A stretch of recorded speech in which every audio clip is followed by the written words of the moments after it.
যে আমি আপনাদের কাছে 2 বছর সময় চাই। আমি মনে করি যে সিটি কর্পোরেশনের সমন্বয়হীনতা বন্ধ হবে, পাশাপাশি জনগণকেও সচেতন করা যাবে। আর তার পাশাপাশি যেটা যে সিটি কর্পোরেশনের মানে ডেভেলপমেন্ট ওয়ার্ক করার মতো তার মানে ইনকাম সোর্সটা বাড়াতে পারবো। পাশাপাশি সরকার যেমন, কারণ আজকে আপনি যে কথাগুলো বলছেন সত্যি কথা। আজকে ঢাকা শহরের নতুন 18টা ওয়ার্ড সিটি কর্পোরেশন অন্তর্ভুক্ত হয়েছে। এখানে কোনো ড্রেনেজ সিস্টেম নাই, কোনো রাস্তা নাই, কোনো লাইটের কোনো ব্যবস্থা নাই। এখন এগুলোকে আনতে হলে তো যদি আজকেই আমি চাই, আজকের মধ্যে তো সেটা সম্ভব না। এই জন্য আমি বলছি যে প্রাথমিকভাবে অন্তত এগুলোকে সমন্বয় করে, অর্থাৎ প্রবলেমগুলো আগে আমাকে প্রবলেমটা জানতে হবে। যেখানে আপনি জলবদ্ধতা বলছেন, এই জলবদ্ধতা কিন্তু আজকে সৃষ্টি হয় নাই, বহু আগে থেকে সৃষ্টি। এই জলবদ্ধতার চিন্তা যদি আগে করা হতো তাহলে ধোলাইখাল বন্ধ করা হতো না, তাহলে পুকুরগুলোকে বন্ধ করা হতো না। আজকে ঢাকা শহরের থেকে পানি নিষ্কাশনের ওয়ে নাই, মাত্র 2-3টা ওয়ে আউট আছে, যেখানে মিনিমাম 15 থেকে 20টা ওয়ে আউট দরকার, মাত্র 3টা আছে।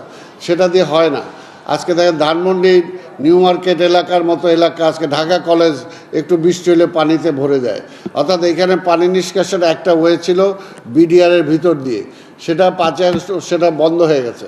বন্ধ হয়ে যাওয়ার কারণে যে বিকল্প একটা হবে সেটাও কিন্তু হয় নাই। এখন আমি দায়িত্ব নেওয়ার পরে এটা বিকল্প একটা ব্যবস্থা অলরেডি আমরা গ্রহণ করেছি, কাজও শুরু হয়েছে, কিন্তু এটার জন্য তো সময় লাগবে। আমরা এই জন্যই বলতেছি যে প্রবলেমগুলো আগে ঢাকা শহরে কতগুলো জায়গাতে পানি জমে এটাকে আমরা ফাইন্ড আউট করেছি, এবং এই পানি জমার কারণটা কি এটা আমরা ফাইন্ড আউট করেছি, এবং এটাকে পার্মানেন্টলি জলাবদ্ধতার হাত থেকে কীভাবে রক্ষা করা যায় তার জন্য কতগুলো সুইচ গেট করতে হবে, কতগুলো পানি নিষ্কাশনের ওয়ে আউট করতে হবে, এগুলো আমরা নির্ধারণ করেছি। এখন আমরা কাজে আছি। এটা হয়তো আমি বলতে পারি যে এই বছর পুরোপুরি জলাবদ্ধতা আমরা দূরীকরণ করতে পারবো না। এইবারের বৃষ্টিতে পানি জমে যাবে, এটা দূর করতে হবে, ঘন্টাটা কমে আনতে পারবো।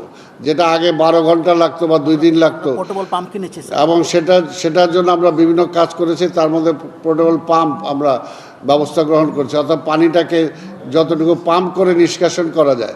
কিন্তু পানিটা নিতে হবে শীতলক্ষায়, পানিটা নিতে হবে বুড়িগঙ্গায়।